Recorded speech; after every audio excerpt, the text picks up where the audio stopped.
Hi, my name is Jennifer, and today I want to talk about what you actually need to go dry camping in your travel trailer. And we'll talk about what you don't need.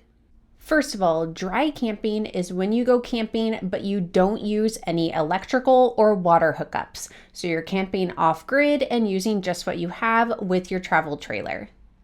If you want to learn more about what dry camping is and why we enjoy it, I'll add a link to a video that goes over all of that in the video description.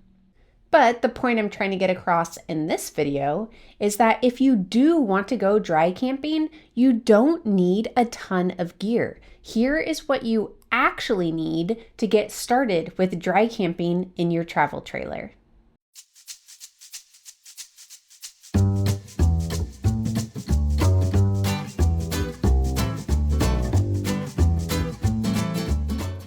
Okay, so first let's talk about 3 things that you do need to go dry camping, and then we'll dig into 3 things that you don't need.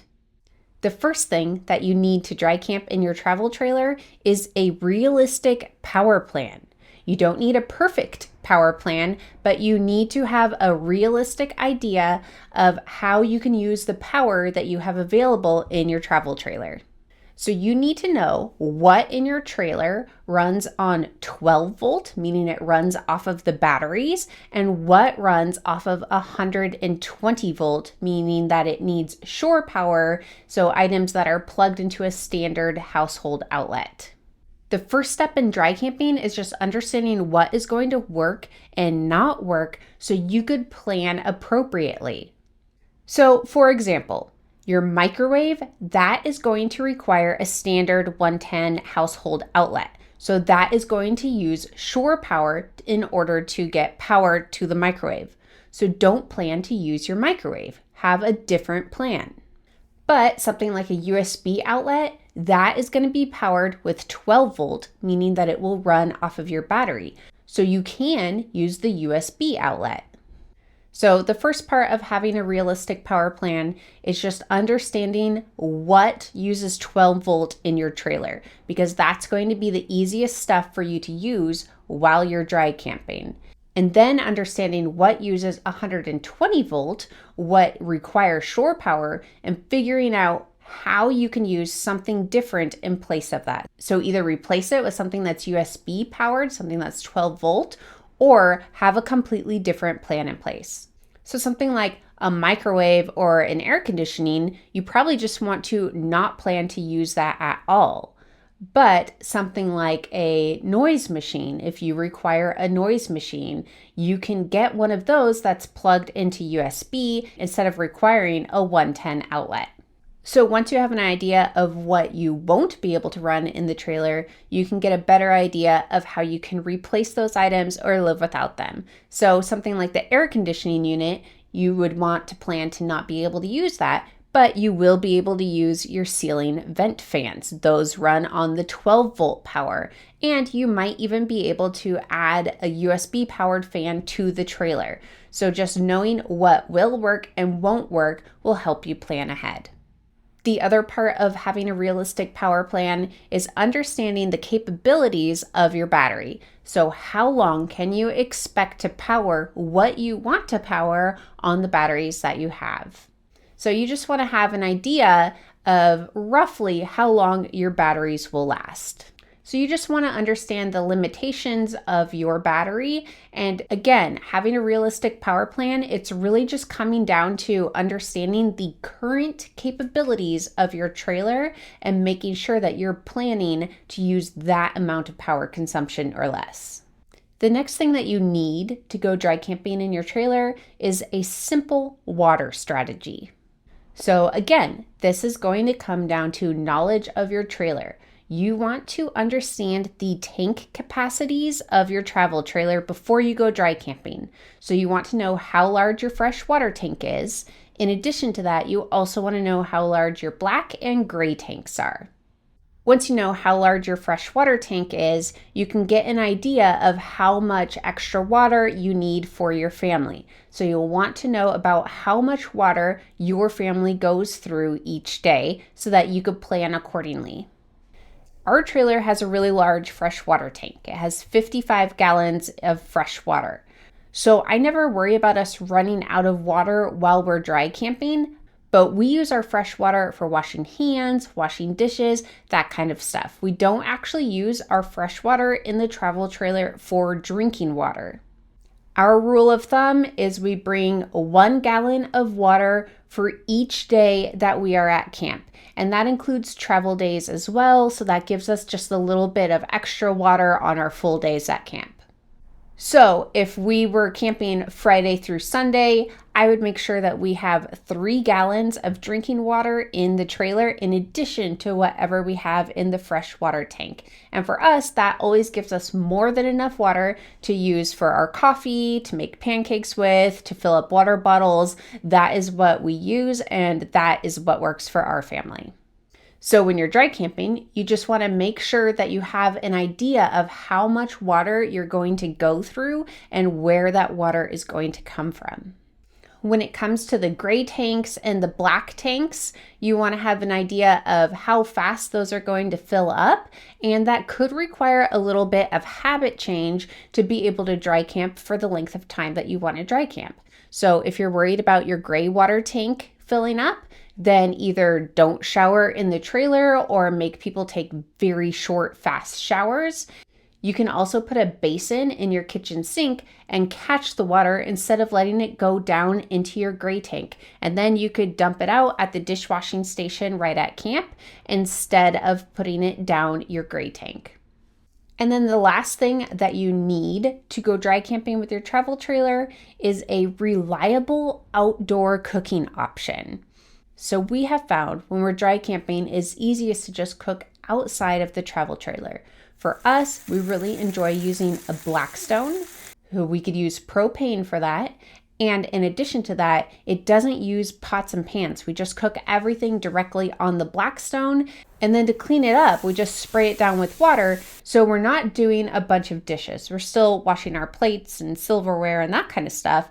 But to not have to wash pots and pans saves us a lot of water. So I would make sure that whatever you're using to cook uses propane because that's easier to have on hand. You could even bring an extra propane tank if you're worried about it, but that way it's not taking away from your battery power. And then I would also think about your cleanup and make sure that the cooking is not adding significantly to the cleanup.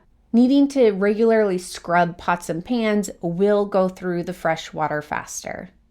We've really enjoyed using the Blackstone while we dry camp, and we just feel like it makes the whole process feel that much easier. It's more enjoyable, and it's just one less thing to have to think about. Okay, now let's talk about 3 things that you don't need to go dry camping in your travel trailer. The first thing you don't need is you don't need a generator right away. So a lot of people like to buy a generator with the idea of going dry camping, and they buy one before they have any idea how much power they even need to use. We have never used a generator. I know that they are really useful for a lot of people and they could be a good option, but I think it's important to have an understanding of what kind of power consumption you even use before you go and buy a big heavy piece of equipment like a generator. For shorter trips, batteries and just conserving your needs are generally enough. As long as you go into the situation prepared and you know what to expect, you know what you can use and can't use, and you have plans in place, it is not normally a big deal to just conserve a little bit and use a little bit less to be able to rely on your batteries at camp. The next thing that you don't need is you don't need a high-end solar setup or power upgrades. Now, don't get me wrong, things like solar panels and lithium batteries and an inverter, those are all great things and they make dry camping so nice and convenient, but they are not necessary to get started. It's really important to learn what you need before you start investing in that equipment. It's expensive and there's lots of different variables. So you want to make sure that you're creating a power system and upgrading things that make sense for you and your family and the way that you camp. Our trailer has a very nice solar system and several power upgrades that we are very happy with. But we also spent a lot of time dry camping with just the default setup in our travel trailer before we made these upgrades. So by the time we did our upgrades, we had a good idea of where we struggled with power and what we really needed to invest in to make camping more enjoyable and simpler and easier for our family. If we had jumped right into all of these upgrades before we started dry camping without them, we probably wouldn't have made the same decisions, and I don't think we'd be as happy with the end result. And then the last thing that you don't need to go dry camping is you don't need every dry camping gadget on Amazon. Now, don't get me wrong, there's a lot of great things, and we love Amazon and we love our camping gadgets. But you don't need them to get started. Having confidence and understanding your trailer will end up being a lot more helpful than any gadget that you can buy to get started. Experience and just getting out there is going to teach you faster than any equipment that you could buy right now. Once you have a better understanding of dry camping, you'll have a better understanding of the gadgets that would be most impactful and helpful for you. So basically, what everything is pointing to, the things that you do need and the things that you don't need, is that going dry camping in a travel trailer is not about being perfectly equipped. It's about understanding and knowing your travel trailer. You need to understand your habits and how you camp and how your trailer can help with that. And that is what will make dry camping an enjoyable experience for you. It's all about understanding how you can work with your trailer to get out there and go dry camping. And once you've done it a few times, then you could start making improvements and upgrades, and dry camping will only continue to get easier and more enjoyable. But to start, you just need to get out there and see how it goes. Worst case scenario, your batteries get very low.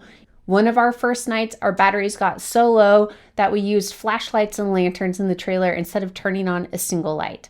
I'm not sure that was necessary, but we were learning, we were conserving, and the kids ended up really enjoying that, and it's something funny that they could look back on. So start simple, start small, do an overnight trip or a short weekend, see how it goes, and then you can always add to the trailer as you learn. I hope this helped give you a better idea of what you need to get started with dry camping, and I hope it encouraged you to get out and try it. If this helped, please subscribe. Thanks and happy camping.